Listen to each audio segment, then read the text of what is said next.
सभी को मेरा नमस्कार। क्या आप जानते हैं कोशिका का रसोई घर या किचन किसको कहते हैं? अगर देखा जाए ना तो कोशिका का जो रसोई घर या कोशिका के कह सकते हैं किचन जो कहते हैं किसको कहते हैं? हरित लवक या क्लोरोप्लास्ट को कहा जाता है।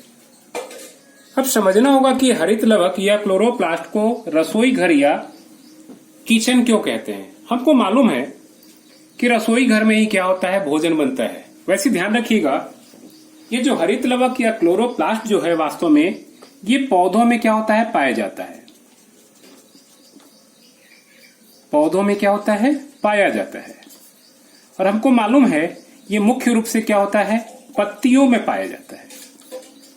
और पत्तियों में उपस्थिति के कारण ही क्या होता है, इसका हरा रंग भी होता है। ये सभी को पता होगा कि हरित लवक या क्लोरोप्लास्ट की उपस्थिति में जो होते हैं पौधे क्या करते हैं, भोज्य पदार्थ बनाते हैं। कैसे बनाते हैं?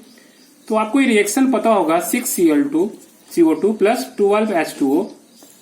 ये कह सकते हैं हरित लवक या क्लोरोप्लास्ट।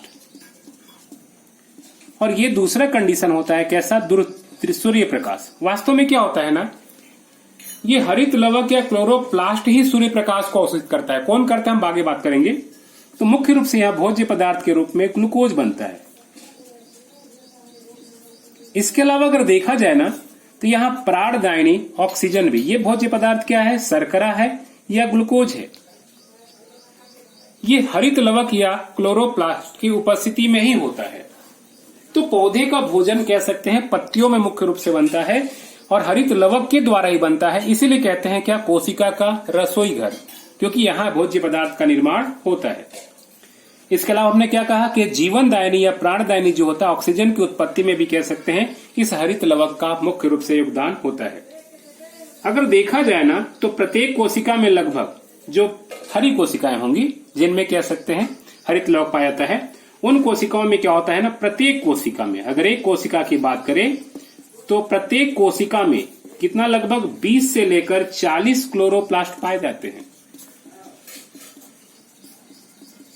प्रत्येक कोशिका में जिसमें क्या है हरित लवक पाए जाएंगे उनमें क्या होगा, 20 से 40 पाए जाते हैं। और क्या जानकारी ध्यान रखिएगा, ये जो हरित लवक होता है ना या क्लोरोप्लास्ट जो होता है उसमें एक विशेष कण पाया जाता है। इस विशेष कण को बोलते हैं हम क्या, क्वांटोसोम। वास्तव में क्या है ना, यही क्वांटोसोम क्या करता है, सूर्य प्रकाश के जो क्वांटम होते हैं उनको क्या करते हैं, सूर्य प्रकाश को ग्रहण करता है। और ग्रहण करके कह सकते हैं ये मुख्य रूप से जो प्रकाश ऊर्जा है, सूर्य प्रकाश की जो है क्या, प्रकाश ऊर्जा है, इसको रासायनिक ऊर्जा में क्या होता है, परिवर्तित करता है। ये किसका काम है, क्वांटोसोम। तो ये वास्तव में हरित लवक या क्लोरोप्लास्ट पाया जाता है जो विशेष कण है और यही मेन काम करता है क्या, प्रकाश ऊर्जा को रासायनिक ऊर्जा में क्या होता है, परिवर्तित करता है। तो हम ये जान चुके हैं कि चूंकि पौधों में जो मुख्य भोज्य पदार्थ बनता है जो शर्करा या ग्लूकोज के रूप में बनता है, बाद में क्या होगा, ये स्टार्च में कन्वर्ट होगा।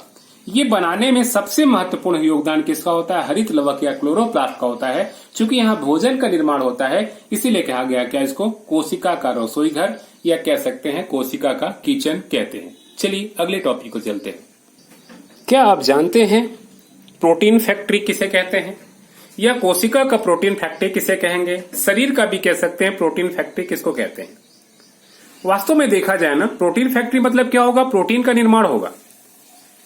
ये वास्तव में राइबोसोम्स को क्या कहते हैं, यहाँ पे प्रोटीन फैक्ट्री कहते हैं। अब ये राइबोसोम्स को क्यों कहते हैं जरा समझिए।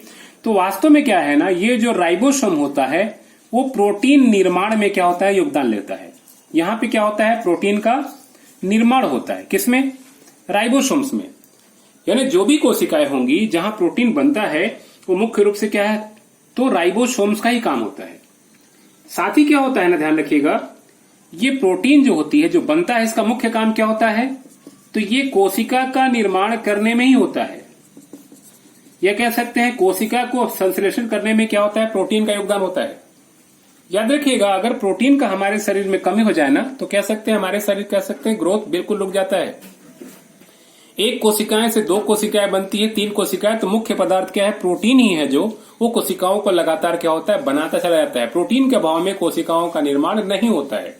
तो हम कह सकते हैं कि राइबोसोम्स ही प्रोटीन का निर्माण करता है और ये प्रोटीन क्या होता है, कोशिका के निर्माण में, कोशिका का निर्माण में कह सकते हैं महत्वपूर्ण योगदान देता है। इसीलिए इसको क्या कहते हैं, राइबोसोम्स को प्रोटीन फैक्ट्री कहते हैं। एक जानकारी और समझ लीजिए, वास्तव में जो देखा जाए ना, कोशिकाओं में जो पाए जाने वाला क्या होता है, राइबोसोम्स, ये 2 प्रकार के होते हैं। एक पहला जो होता है किसका होता है, वो 70S राइबोसोम्स कहलाएगा। ये वास्तव में क्या होता है, छोटे आकार का होते हैं। और एक दूसरा जो मिलेगा 80S राइबोसोम। 2 प्रकार के राइबोसोम्स मिलेंगे, दोनों का काम प्रोटीन निर्माण है। ये आकार में क्या होता है, तो बड़ा होता है। ये बड़ा आकार का होता है, कैसा, छोटा आकार का होता है। यही मुख्य रूप से कैसा, राइबोसोम्स। क्या आप जानते हैं कि कोशिका का बिजली घर किसे कहते हैं? क्या कोशिका का पावर हाउस किसको कहा जाता है? निश्चित है, बिजली घर है मतलब क्या होगा, वहां ऊर्जा होगी। पावर हाउस होगी, वहां मतलब ऊर्जा होगी। तो बात करें कोशिका में ऐसा कौन सा घटक है जो पावर हाउस का काम करता है? ये मुख्य रूप से क्या है, यहाँ पे माइटोकॉन्ड्रिया। यानी माइटोकॉन्ड्रिया को ही जो है कोशिका का पावर हाउस कहते हैं। क्यों कहते हैं, जरा समझिए। देखिए, माइटोकॉन्ड्रिया जो है ना, सबसे मेन काम करता है क्या, ये भोज्य पदार्थों का ऑक्सीकरण करता है। भोज्य पदार्थों का ऑक्सीकरण करता है। और ध्यान रखिएगा, भोज्य पदार्थों का जब ऑक्सीकरण होता है तो यहां पे ऊर्जा की उत्पत्ति होती है। कैसे, जरा समझिए। तो हमको मालूम है कि इस पौधों या कह सकते हैं कोशिकाओं का जो मुख्य भोज्य पदार्थ है वो क्या, पौधों जंतुओं में भी होगा, जो मुख्य कोशिकाओं का भोज्य पदार्थ होता है क्या, C6H12O6 होता है। ऑक्सीकरण मतलब क्या होगा, ये ऑक्सीजन की उपस्थिति में होता है। और ये कहां क्रिया होता है, माइटोकॉन्ड्रिया में। इस ऑक्सीजन की उपस्थिति में क्या होता है, ये कन्वर्ट होता है कैसा, CO2 और प्लस H2O में। इसके अलावा ध्यान रखिएगा, यहाँ पे 38 ATP यानी ग्लूकोज के एक अणु से 38 ATP एडिनोसिन ट्राइफॉस्फेट के रूप में कह सकते हैं 38 ATP यहाँ पे क्या होता है, ऊर्जा मुक्त होता है। यही ऊर्जा जो उत्पन्न होती है, उत्पत्ति होती है, वो कैसा, ATP के रूप में कहा, माइटोकॉन्ड्रिया में क्या होता है, संचित होता है। अगर इसको आप बैलेंस करेंगे तो क्या होगा, ये 6 हो जाएगा, ये भी 6 हो जाएगा और ये भी कैसा होगा, 6 हो जाएगा। तो ग्लूकोज के एक अणु से ध्यान रखिएगा यहाँ पे कैसा, तो 38 ATP ऊर्जा मुक्त होती है। अब ये संचित ऊर्जा ध्यान रखिएगा जो होता है कहा, माइटोकॉन्ड्रिया में। जब क्या होता है, हम उपवास करते हैं या फिर हम क्या करते हैं, कार्य करते हैं, कुछ भी कार्य करते हैं, तो यही ATP क्या होता है, हमको ऊर्जा देती है। यानी एक तरह से कह सकते हैं माइटोकॉन्ड्रिया में ATP के रूप में ऊर्जा क्या होता है, लगातार संचित होता रहता है, स्टोर रहता है। और जब भी हम कोई कार्य करते हैं, जब भी हम कोई आवश्यकता होती है, तो यही ATP के रूप में ऊर्जा क्या होता है, माइटोकॉन्ड्रिया छोड़ता है, जिसका हमारा शरीर कह सकते हैं उपयोग होता है। क्योंकि यहाँ ऊर्जा संचित होता है और जरूरत पे कह सकते हैं ऊर्जा हमको देता है, इसीलिए माइटोकॉन्ड्रिया को बिजली घर या फिर कह सकते हैं क्या, पावर हाउस कहा जाता है। एक चीज और ध्यान रखिएगा, माइटोकॉन्ड्रिया का एक काम और क्या है ना, ये प्रोटीन संश्लेषण में भी कह सकते हैं योगदान देता है। यानी यहां भी कह सकते हैं प्रोटीन संश्लेषण होता है। हम लोग देखे थे राइबोसोम्स भी प्रोटीन निर्माण करता है, इसके अलावा माइटोकॉन्ड्रिया में भी क्या होता है, प्रोटीन संश्लेषण होता है। चलिए अगले टॉपिक पर चलते हैं। चलिए, ये क्या है, आत्महत्या की थैली या आत्मघाती थैला। क्या है भाई, ऐसी कौन सी है वस्तु जो आत्महत्या की थैली कहलाती है, यानी स्वयं अपना कह सकते हैं नाश करता है? जरा समझिए। वास्तव में देखा जाए ना, तो कोशिका का जो कह सकते हैं आत्महत्या थैली किसको बोलते हैं, लाइसोसोम को कहते हैं। क्यों कहते हैं, जरा समझिए। देखिए, लाइसोसोम का जो मेन काम है ना, वो क्या है, जितने भी क्षतिग्रस्त कोशिकाएं हैं, क्षतिग्रस्त कोशिका हो गया, या कह सकते हैं मृत कोशिका हो गया, या कह सकते हैं क्या, जो पुरानी कोशिका हो गया, जो कह सकते हैं अनुपयोगी है, इन सभी का कह सकते हैं क्या, भक्षण करता है। इसके अलावा क्या है, बाहर से आए हुए जीवाणु या जो सूक्ष्म जीव हानिकारक होते हैं, उनका भी कह सकते हैं क्या, ये भक्षण करता है। तो मुख्य रूप से कहते हैं भक्षण। फिर ये आत्महत्या थैली का नाम क्यों पड़ा, तो देखते हैं कैसे पड़ा। तो मुख्य रूप से इसका काम क्या है कि कोशिकाओं में जो उपस्थित क्या है, मृत कोशिका, पुरानी कोशिका, क्षतिग्रस्त कोशिका, है ना, जीवाणु जो बाहर से आक्रमण करेंगे वो, इसके अलावा कह सकते हैं जो कोशिकांग होंगे बहुत सारे, जो कह सकते हैं अनुपयोगी हुए होंगे, अनुपयोगी, उनका भी भक्षण करते हैं। ये तो इनका मेन काम हो गया। अभी आत्महत्या की थैली क्यों कहते हैं जरा समझ लीजिए। वास्तव में क्या है ना कि जो लाइसोसोम होता है, उस लाइसोसोम के अंदर क्या होता है, इस प्रकार झिल्ली में विशेष पाचक एंजाइम पाए जाते हैं। ये अत्यंत विशेष होते हैं और ये विशेष पाचक एंजाइम क्या करते हैं, इनको सबको नष्ट करता है। कभी कभी लाइसोसोम में क्या होता है, ये जो पाचक एंजाइम किसी कारण से क्या होते हैं, फट जाते हैं। हो सकता है हमारे शरीर में देखे होंगे आप लोग, जब क्या होता है हाथों में कहीं चोट लगती है तो क्या होता है, वहां पे देखिएगा खून का थक्का जम जाता है, यानी कोशिकाएं क्या हो गया, क्षतिग्रस्त हो गया।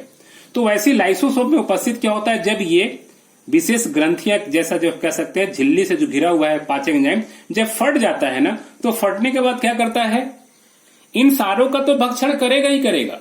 ये जिस कोशिका में उपस्थित है, जिस भाग में उपस्थित है, यह कह सकते हैं कि अपने जो कोशिका होता है, अपने ही कोशिका जिसमें ये उपस्थित था, ये एंजाइम क्या करता है, उसका भी भक्षण शुरू कर देता है। जिस कोशिका में उपस्थित हुआ, इसी कोशिकाओं का कह सकते हैं भक्षण। यहां तक कि क्या है, अगर उसमें कोई कोशिकांग भी उपस्थित है, छोटे छोटे कह सकते हैं कोई भी घटक, यहां तक कि जो जीवित कोशिका है, जो हमारे लिए उपयोगी है, यानी जो भी एंजाइम कह सकते हैं इसमें मुक्त हो रहा है, उसके संपर्क में जो भी कोशिका आएगा, जो भी कोशिकांग आएगा, यहां तक कि वो जिस कोशिका में उपस्थित है, अपनी कोशिकाएं होती हैं, उनका भी कह सकते हैं भक्षण क्या कर देता है, शुरू कर देता है। यानी स्वयं का भक्षण क्या कर दिया, शुरू कर देता है। इसीलिए इसको क्या कहते हैं हम, आत्महत्या की थैली या आत्मघाती थैली भी कहते हैं, क्योंकि ये अपने आप को कह सकते हैं नुकसान पहुंचा रहा है, या अपना ही भक्षण कर रहा है। इसीलिए इसको लाइसोसोम को हम आत्महत्या की थैली या आत्मघाती थैली कहते हैं। दोस्तों, उम्मीद है ये चारों पॉइंट आपको बिल्कुल समझ में आ चुकी होगी। अगली जो भी पॉइंट होगी वो नेक्स्ट वीडियो में। उम्मीद है वीडियो पसंद आई होगी। प्लीज आप लोग शेयर और सब्सक्राइब जरूर करेंगे। Okay, good bye, thank you. Watch करने के लिए आप सभी को बहुत बहुत धन्यवाद।